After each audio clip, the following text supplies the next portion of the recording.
Now the fun begins.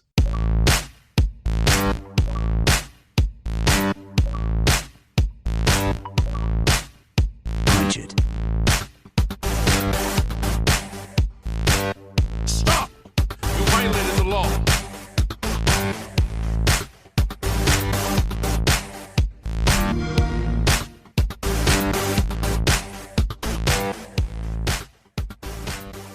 Welcome back to another episode of the Gamecast, your weekly go-to podcast for all things Xbox Game Pass, and of course PC gaming, including news, rumors, and conversation around them damn good video games. You can catch new episodes of the show when they drop each and every Friday morning on YouTube, Apple Podcasts, Google Podcasts, Spotify, SoundCloud, and all other major podcast services. So, of course, like I say every week, be sure to subscribe to us, rate us, review us, all that jazz. However you interact with the podcast, make sure we're doing that with us. Yeah, we would appreciate it. And if we're not on a platform that you normally listen to, let me know. I'll get us on there. And follow us on Twitter at GPGC Podcast. Stay up to date with everything regarding the show, video games like, and our dope giveaways. I'm your host, as always, Travis White, aka Travless on most internet platforms. Joining me, as always, myself.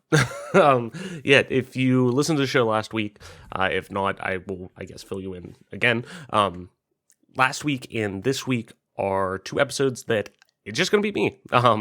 It just so happens that the stars aligned and Mike is on vacation and I am on my honeymoon currently right now, if you're listening to this when it comes out. So yeah, I should be actually, I'm coming back. The weekend this releases is the weekend I'm coming home. So the following episode after this one, it'll be back to normal, but with both of us on it. But yeah, last week and this week, it just for some reason the stars aligned and it just wouldn't work. Normally, like I said too, last week, normally I take my equipment with me to record, my laptop, headphones, mic, everything like that, just to make sure I'm able to record remotely if we need to. But this time I'm not doing it since it's my honeymoon. I trying to get everything done ahead of time, get it out there, just kind of check in with you guys. It'll probably be a shorter episode, so apologies to everyone who usually likes, I get the memos, and we do get some people, hey, this is a little long in the tooth, or, yada yada, but majority is, anytime we've gotten quote unquote complaints about the show, it's usually like, hey, it's too short. Like we only went an hour this time or something like that. So unfortunately, it's probably going to be a little bit shorter of an episode in nature, just for the sole fact it's just me. But anywho, next week, Mike will be back. I'll be back to normal. So strap in and enjoy. So with that being said, I can't really talk about what I've played because technically this is past Travis, who hasn't been on the plane yet, hasn't played Stray, hasn't played the number of games that I have loaded up on my Steam Deck to handle all these flights and days at sea and things like that. So I can't really talk about what I've played because it'd be the same exact thing as last week, because I'm technically recording this 12 hours later after I record the last one. So yeah, can't really say anything out of or too crazy has happened in those 12 hours besides me installing stuff on my Steam Deck. But yeah, and while I can't talk about what I have played, because I just haven't played it yet, I can talk about what I'm going to play. So I've loaded up on my Steam Deck for my trip Stray, of course. I talked about that last week, that I'm super excited to play Stray. I've been holding off on that because I'm like, this seems like it's going to be the perfect playing game that I can load up on my Steam Deck. We have about, I think it's like 7 hours there, something like that. I think in total we have a 1 hour flight from Pittsburgh to Newark, and then a connecting flight of it, and then Newark to Iceland after that. So, and that's the big one. I think it's like 5.5 hours or something like that. So around 7 hours of flight time there, but it is longer on the way back since we're flying back from London and it's a direct flight. So yeah, I'll have a lot of plane time, but I figured that'll be the first one I tackle because I've been wanting to hold that off. I'm like, that seems like a perfect Steam Deck game. So I haven't installed it on my PC or played it yet. yada yada. So I'm excited to get in and play that whenever whenever I wrap up everything here, get on the plane, and relax on the way to going on my honeymoon. I also installed Jedi Fallen Order. As you well know, if you have been listening to the show for a long time, we've been doing the show consistently for 3 years straight. 2019, the year it came out. Yeah, I'm getting up there. Long in the tooth. I'm starting to get old. My memory isn't the same. 2019, my game of the year that year. And I believe overall, with the votes, it ended up being the show's game of the year. To me, is the best piece of Star Wars material we've gotten, or one of them at the time.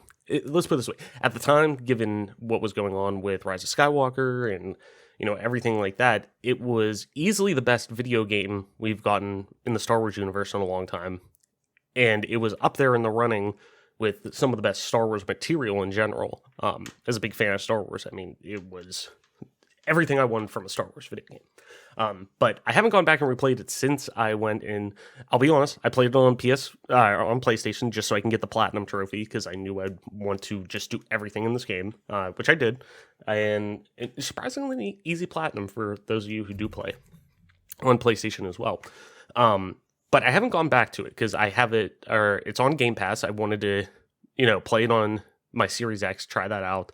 Because last time I played it was on last gen hardware. So, and granted, I played on a PS4 Pro, so looked great, still, just as it would on an Xbox One X at the time. But I also did, I picked it up on PC, and I've been kind of like, you know what? I think PC is the way to play this game again. And now, obviously, with the Steam Deck, yeah, 100%. So that's the one thing I love about the Steam Deck. It's, if the PlayStation Vita crawled so the Nintendo Switch could walk, the Nintendo Switch walked so the Steam Deck could run. And that's to the extent of, sure, it's a little bulky. That's okay. That doesn't bug me. It's lightweight. It's not heavy, but it's just a little bulky. That's pretty much its biggest downfall, and the battery life. But any handheld that's pushing out modern games that, aren't really, especially the Steam Deck, isn't really necessarily cutting too many corners. You got to expect that it needs a, hefty PSU to make it run to some degree. So I'm getting somewhere between, 3 to 5 hours, depending on what game. And obviously there's more than that. If I'm playing something like Stardew Valley or something, very light, I'll probably get more than 5 hours. But if I'm playing something intensive like Red Dead 2, yeah, I'm probably going to get, around 3 hours max out of that on a charge. So it all obviously depends, but to me, man, this piece of hardware is so impressive for the form factor it comes in. I really think that having the ability to take my, how many games do I have? Almost 350 games on my Steam library I've amassed over 10 years or whatever. That I'm able to take pretty much all of those on the go with me and play whatever I want on there whenever I want. It makes my library more valuable. It makes my time, granted, I, probably play primarily on PC at this point. But in general, like, it's great to be able to take that. It has that factor that the Switch has, obviously. Hey, I can play it on, I can play it in my standard format, or hey, I want to just take it on the go. Boom, it's ready to go. And it has that, but obviously with, more of a solidified cloud. Sorry, I got a frog in my throat. Solidified cloud save system, much better than the Switch. The technology and support from Valve, obviously, who is a flag bearer in the standard setter for the most part in, online gaming, and the ability to have online infrastructure, and, obviously with the megalodon that Steam is, and the Steam store and everything like that. So this system really, really has impressed me. It really has met my expectations and more so far, to say the least. It's early still, obviously. It's not my main form of gaming, but it's nice to just be able to throw my Steam Deck in my backpack when I go to work, or when I, we're like this, we're going on trips. It's just going to be so easy to take everything I'm playing with me, and just instantly the cloud saves are synced as long as there's an internet connection. Boom, done. It's just very simple. It's very seamless as well. So, anywho, that's pretty much what I am planning to play. Well, I talked about 2 games, but also the Batman Arkham games. I wanted to kind of dip my toe into those a little bit. I do have multiverses installed, but I'm probably not going to be playing a lot of that because I would want to play it online. And then also, too, I had to install, obviously the classics, or, I shouldn't say classic, but like my standard rotations of RPGs, The Witcher 3, Fallout, Elder Scrolls. And then I also installed RE2 Remake, Resident Evil 2 Remake. I'm thinking that might be a good one on the Steam Deck. So, obviously a game I played, when it came out in the past, and it's fucking fantastic. So I'm excited to maybe try that out as well. But anywho, enough about my games. Let's get into the show this week. And one topic I wanted to kind of talk about, old news probably at this point, but I am interested, given obviously the landscape of what's going on right now, and the pretty much arms race that we're seeing with studio acquisitions and whatnot within the gaming landscape, especially at the large scale, AAA, with, having these hardware publishers. For the most part, it's Sony and PlayStation or Sony and Microsoft going and trying to gobble up some of these bigger AAA entities and kind of put them under their, into their portfolio. But I think now that we've had the Activision Blizzard acquisition, or, that it's going to happen, and all signs point to, yes, this is, approved and everything, good to go. So, but since then, it really has kind of shown like anything is possible. Anything is possible. And with that being said, EA is even making it known that, hey, we're not, anything's possible kind of thing. This comes from Rebecca Valentine over at IGN. She has a great write-up over there about some comments made by EA. And their EA CEO responds to an acquisition rumor saying, quote, "We couldn't be in a stronger position as a standalone company." Like I said, by Rebecca Valentine over at IGN. Link will be in the description. With the finalization of Activision Blizzard's acquisition by Microsoft imminent, EA is on the cusp of taking its place as the largest major standalone developer and publisher in the industry, which of course has sparked plenty of questions about whether or not EA itself might one day be acquired. One of those rumors cropped up last May in a Puck report that revealed EA had been approached by Comcast CEO Brian Roberts about a potential acquisition, but it fell apart due to disagreements over price and structure. Though EA has repeatedly declined to comment on rumors and speculation, quote unquote, that is, CEO Andrew Wilson did answer a question on the subject of acquisitions during today's Q1 earnings call, reiterating that he didn't think the publisher could, quote, be in a stronger position as a standalone company. Quote, "Our objective is always to take care of our people, our players, and our shareholders," he continued. "Should there ever be a way for us to do that differently than the way that we are doing it today, I, of course, have to be open to that. But I would tell you today that we feel very, very confident and excited for our future." It was indeed a successful quarter for EA, with F1 Formula 1 22 sales up double digits compared to Formula 1 last year, and overall net revenue of $1.78 billion, up from $1.55 billion year over year, largely driven by live service games, which now represents over 70% of its business for the last 12 months. And unlike a number of its fellows, it doesn't seem to have been overly impacted by delays, or at least not a pile of public-facing ones. In fact, its next 3 quarters are looking fairly promising. Between the Dead Space remake, all of the usual sports games, Super Mega Baseball, and 2 other unannounced games coming in early 2023. It's worth noting, however, that this is the sort of boilerplate statement that pretty much every CEO has made regarding acquisitions of late. Ubisoft has said as much, and so has Take-Two.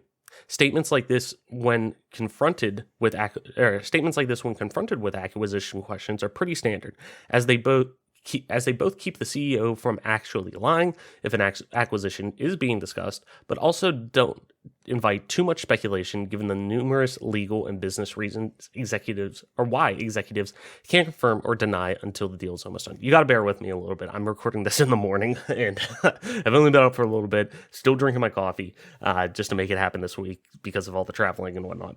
So bear with me a little bit. My reading isn't super up there. Same with my mind. I can't super up there. That's not a... Anywho, continuing. What's more, companies like EA are constantly discussing acquisitions, both in terms of what they might want to acquire and whether or not they could be acquired. Conversations have happened multiple times a year. They just usually fall through because the two sides, more often than not, can't fully agree on a deal that works for both of them. Will EA one day be acquired? Maybe, maybe not. What's certain is that it will likely continue to be approached with offers while also making offers of its own. And with Activision Blizzard snapped up, EA is in one of the best positions in the industry to either refuse deals or cut an extremely lucrative one. So there have been rumblings, rumors, you know what I mean, regarding EA and acquisitions and everything like that over, the past couple of years. I mean, we even said too, we brought it up on the show, I want to say it was in either late 2019, earlier in 2020, something like that. It was before the Bethesda deal that we had, a rumor came across our desk, and we talked about it on the show a little bit, that the potential of Microsoft being interested in acquiring EA, and us even then being like that.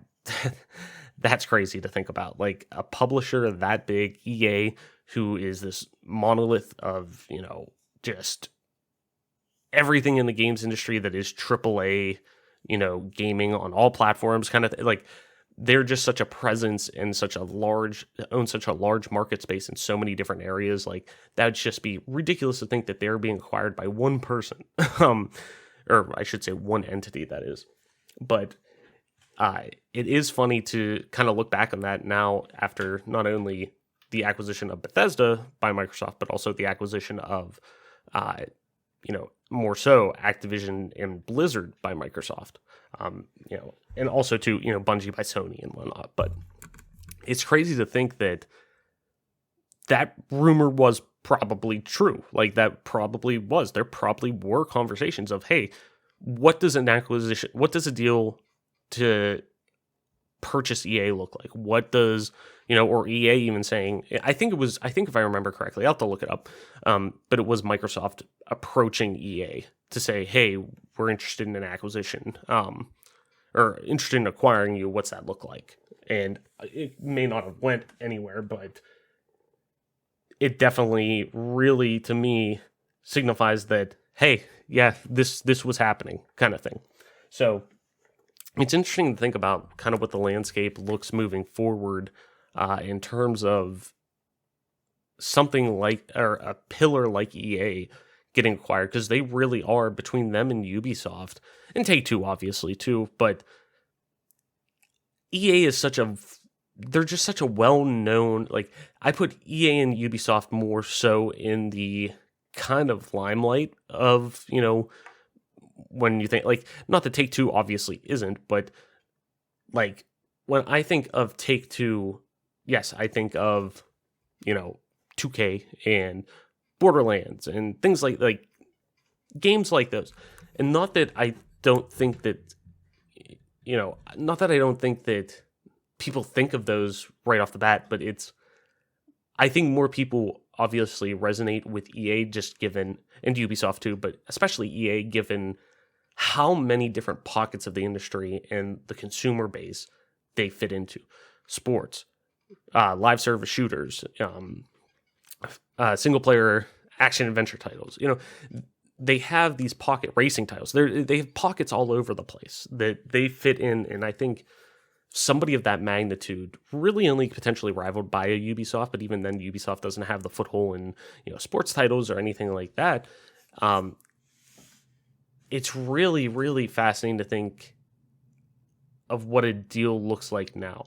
Because a deal now, I don't want to say, oh, it's likely or whatever, but it is a very, very real possibility that EA, within the next 5 years, is bought by somebody. I think that is a very real, plausible thing that could happen. I agree, actually, which is weird. I don't always agree with EA, to say the least. But I do agree with EA that they are really kind of in the driver's seat right now and really couldn't be in a better position right now. And sure, they still have, their issues that they're going to have regarding, monetization models and, especially with sports titles and, FIFA and whatnot. But, it's pulling up the EA titles for the next year. Let's see.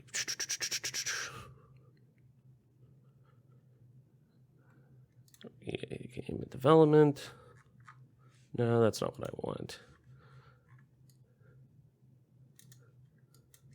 Damn it. Why can't I find it?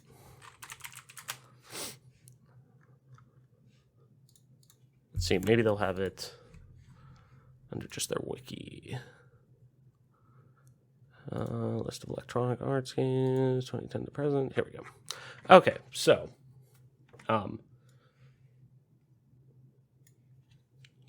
but just thinking about like how much they have coming up, where those pockets fit, that, I just look at that and I'm like, there's no way that they're not in the driver's seat right now. You look at it, where Activision is, where Blizzard is, where even Ubisoft is, the fire that's facing. For once, EA isn't the one, besides the tweet about the single player stuff, which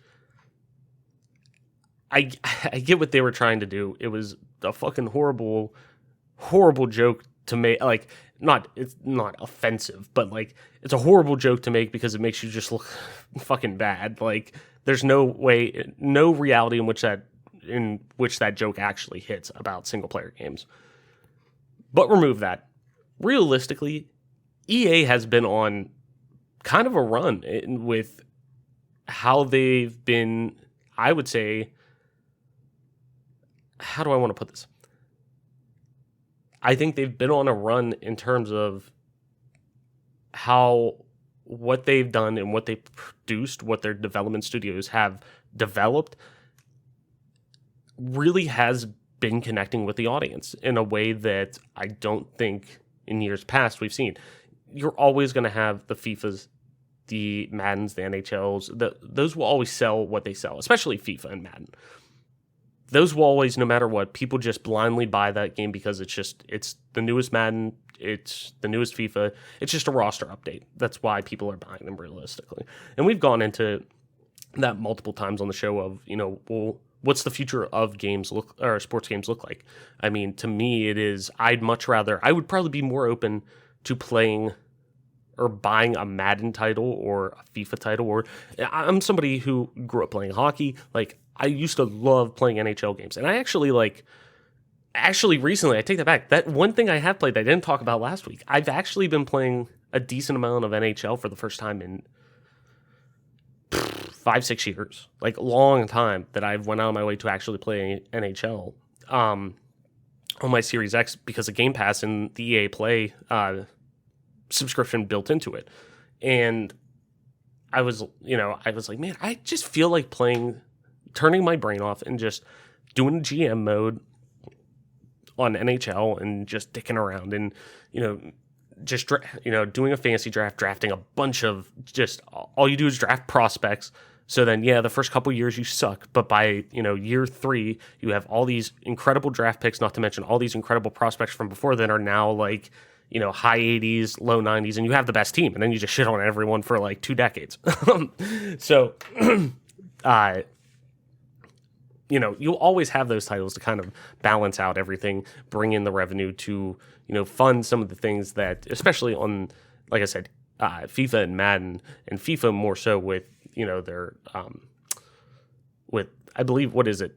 FUT, like Football Ultimate Team or something like that. Like their Ultimate Team packs and things like that generate so much revenue that those will fund experiences like Rocket Arena, like realistically Jedi Fallen Order. Things that aren't necessarily, that are more risks to them financially than not. Plus, too, you got to think about EA and their push to really do the EA original. It's EA Originals, I believe, where they are funding and or I should say, they're publishing, a lot of independent titles, or from independent studios like Hazelight Studios, A Way Out, It Takes Two, Brothers, all EA titles. It's just being able to, I think they finally kind of cracked the formula a little bit of, okay, we know, or we've been eating shit for a long time, and deservedly so, that we need to more or less change not our approach to how we do things, but our appearance to how we do things. Because, like I said, their Maddens, their FIFAs, their NHLs with the Ultimate Teams and things like that, those are going to fund, no matter what, every other project, for the most part. Those are going to bring in revenue no matter what. So they can do a Medal of Honor above and beyond, a VR Medal of Honor title. I'm personally not going to go out, and I'm not going to go out and buy the newest Madden or FIFA, and I probably won't go out and buy the newest NHL. Granted, if it's on Game Pass because VA Play, sure, I'll probably boot it up, but I'm not going to go out of my way and buy those titles anymore. They're just not worth it to me. I have too many other experiences that have a greater impact on me playing and investing my time into than those personally. To each their own, by all means. But because of those games, you're able to get all of these other games that are coming out. The Dead Space remake, the follow-up to Star Wars Jedi Fallen Order, new Dragon Age, new Mass Effect, and realistically too, things like the Mass Effect Legendary Edition, like something that people have been asking for a ridiculously long time, including myself, to be able to easily access those titles on modern platforms and clean them up a little bit, and boom, there you go.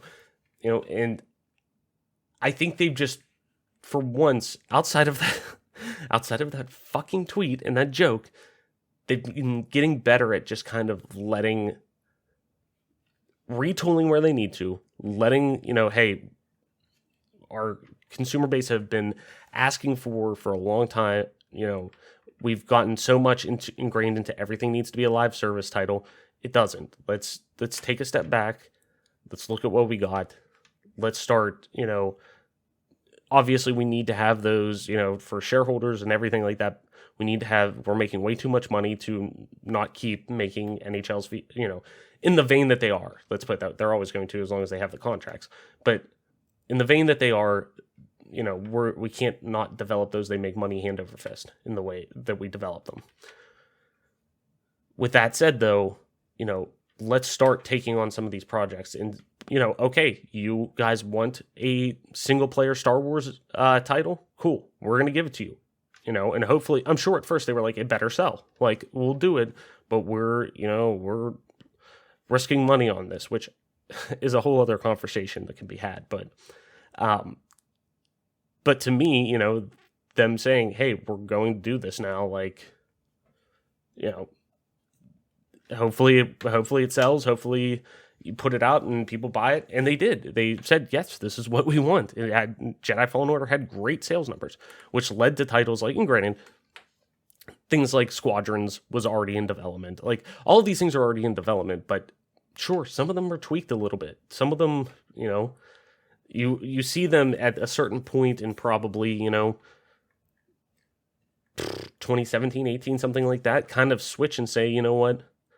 Let's start planting some of these seeds to just see how this adapts. Not to mention, too, games like Apex, which is Apex Legends, one of the largest games in the world, realistically. Like, games like that, just like, they just have the wheel turning, or like just continuously turning at all points. They're able to just put those on, not even autopilot, but like maintain those, give them new content, yada yada. But that to me frees up so much revenue that they're able to then say, yeah, we'll risk of Jedi Fallen Order. Yeah, fuck it, let's remaster Command and Conquer. Like, just things like that I think is put them in such a really valuable spot, and really, I want to say, a decent amount of goodwill with their fans. Like I said a couple weeks ago on the show, I can't believe that I'm saying this, but I think EA is in a better position than a Ubisoft, than any other AAA developer. Like, saying that, or developer publisher, like, I couldn't believe I was saying that. Like, I never thought I'd say EA is in a great light. Like, I always think back to the blunder of Star Wars Battlefield 2 or Battlefront 2, I'm sorry. Which I know it's in a great position now, and as somebody who just recently, in the past like year or so, played through Battlefront 2, like, and was playing some multiplayer too and stuff, like, it's great. Like, the way that they redid that game, way that they retooled the game with like taking out the monetization and everything like that, and really scaling it back and making sure people get a good experience first and foremost, like, deserves a lot of credit. So, ever since then, like, I think of that, and that's what you think of when most people think EA at that point. But man, I mean, it's just night and day difference now. I mean, it really is when you think about it. But that puts them in such a valuable position that they kind of hold the cards now. That, sure, we can continue to own our destiny, but if we want to make a bank, if we want somebody to buy us, we know that we're kind of in the driver's seat of that right now. Because, now, and two, one thing that I think is interesting to keep in mind, they're not obviously going to be the exclusive, have the exclusive licensing deal for Star Wars video games coming up. Disney has moved that away to pretty much taking the approach of Marvel, like they do with Marvel games, and really having Lucas rebranding the Lucas games, and going and kind of doing what they do with the Marvel game subsidiary, where, hey, we're going to go and just talk to developers that we think are valuable and that do a good job, and hey, what do you want to do? You're good at this. What do you want to do within this space with, our IP? And let's talk about it. Let's find a way. We believe in you. You believe in us. Let's figure something out. And I think that's really valuable. So you got to think, like, at what point in the, within the future, do you think that it's kind of like, where do they go from here kind of thing? Where, yeah, they hold all the cards, they hold all the money, they control their destiny of what they want to do. But at the same time too, like, they aren't going to have necessarily as many, irons in the fire necessarily that bought them that goodwill now. But at the same time, it's also, the door's not closed on EA. They're obviously going to, as long as Star Wars Jedi Survivor, produces well in terms of, obviously critically, is what I'm more worried about, but also financially for them as a company, that opens the door and keeps the door open for them to do more one-offs, Star Wars titles, which I think is going to happen. I don't think EA is done with Star Wars. Definitely not if the Jedi series keeps producing like it does. But yeah, overall, I mean, it's interesting to think, like, just where EA is and how positive of a light they're in right now is so just it's wonky a little bit. It's just a little wacky. But then even again, like, you think about it, who would buy EA? Like, who has the revenue to that? I mean, I guess Microsoft, but I think at that point, that's when you call monopoly, like, or you're starting to, like, I think that's aggressive. Sony, I don't know if they would probably be able to get the capital to make that happen, but would they want to, given, you look at Microsoft and they have such a bigger foothold in the market space of tech in general than Sony. at least from, a market standpoint, and, especially when we're talking North American with technology, not just video games, but tech, that it kind of makes sense, or like they have much deeper pockets. They're able to it makes sense for them to acquire something as large as an Activision Blizzard and, potentially an EA or something like that. But would they want to really double down again on that and really, instead of just doing this, hey, let's keep doing these really kind of not one-off deals, but we like working with each other. Let's continue that. Maybe not in an acquisition form, but, because you guys want to keep your quote unquote independence from, anyone's oversight. So let's, we believe in EA Play. You believe in working with Xbox. Cool. Let's continue that, that pact and that agreement of, EA Play is included with Xbox Game Pass Ultimate, things like that. But who outside of that could? I mean, my mind instantly goes to Tencent, or NetEase, or some more international partner that, or gaming entity that I think would probably have the deepest pockets to do something like that. That doesn't have them necessarily tied to one console manufacturer. I think that's probably a big thing for them. They don't necessarily want to be their IP to be exclusive on a platform, which we've seen isn't the case all the time whenever we have these acquisitions. There's still titles that, make their way eventually to, or, hey, we had this agreement in place. It's, we have to honor this by being being a multi-platform release on console, things like that, yada, yada. But I think that's probably a big thing for them, that they don't want to we don't want to be tied down to one console. We want to be able to spread our titles as deeply as we can to make sure that they kind of reach everybody, every platform, PlayStation, Xbox, Switch, PC, Stadia. As wonky as it is to say that, it's still being supported. So, like, that's my biggest thing that I'm like, they're not going to move away from that. I can't see it. So a NetEase, a Tencent, something like that, to me makes a lot more sense to kind of fall under, where we can still see a lot of those games kind of be spread out. But anywho, I think that might be it for this week, guys. It's a shorter episode. Like I said, it's a short episode this week. Recording back to back. Mike and I will be back next week. It'll be a much more normal show, much more normal length show. But it's also a quiet news week, and also I'm recording this pretty early in terms of for news to usually be happening. So just a multitude of things. But I want to make sure, obviously, I got on and talk to you guys. And I know it's a short one, but next week it'll be back to normal. Or next week, yeah, I'm getting myself confused because I'm recording this out of like a lot earlier than the technical next week that I'm talking about. You get what I'm saying.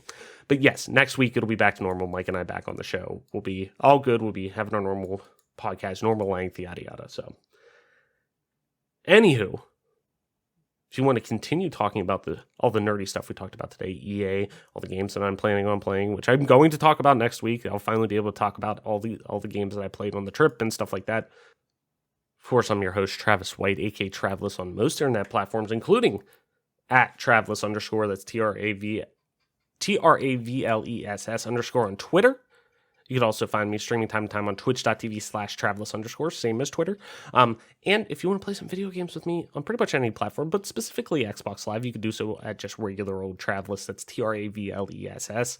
And this, ladies and gentlemen, has been your newest episode of the Game Pass Gamecast, your weekly go-to podcast for all things Xbox, Xbox Game Pass, and of course, PC gaming, including news, rumors, and conversation around them damn good video games. You can catch new episodes of the show when they drop each and every Friday morning on YouTube, Apple Podcasts, Google Podcasts, Spotify, SoundCloud, and all other major podcast services. So be sure to subscribe, just rate, review us, all that jazz wherever you get a podcast at, and follow us on Twitter at GPGC Podcast. Stay up to date with everything regarding the show, video games like, and our dope giveaways. And with that being said, that's going to do it for our episode this week. Thank you everyone so much for listening, sharing, and being a part of our growing community. Game on, listen to the doctors, Black Lives Matter. And we will see you next week.